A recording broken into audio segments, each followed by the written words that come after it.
नाज़रीन, ये देख रहे हैं आप ये चेयर। इसमें जो हम इसको ओपन करेंगे, ओपन करने में सबसे पहले जो है हम इसकी ये जो बेस है, इस बेस को ओपन करेंगे। इसके ये जो बोल्ट खड़े हुए हैं ये वाले, इन बोल्ट्स को ओपन करके ये बेस को अलग कर देंगे। आपकी मर्ज़ी, बेस अलग करना चाहें बेस अलग कर दें, अदरवाइज़ यहाँ से ये ओपन कर सकते हैं आप। पहले ये हिस्सा ओपन होगा, उसके बाद चेयर जो है वो ओपन होगी। और इसके लिए जो हमें जो चाहिए वो ये इसके ओपनर है, इनसे हम ओपन करेंगे।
जी तो नाज़रीन, देखें हमने इसे ओपन कर दिया है बिल्कुल हर किस्म से।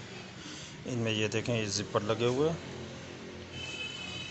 ये ज़िपर ओपन करके इनसे फोमिंग निकाली जा सकती है आसानी से।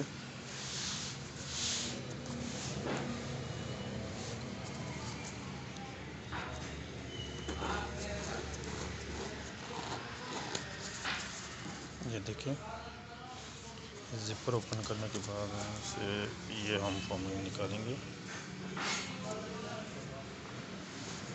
हम फोम को जो है वो अलग से ही कर सकते हैं। इसी तरह ये सारे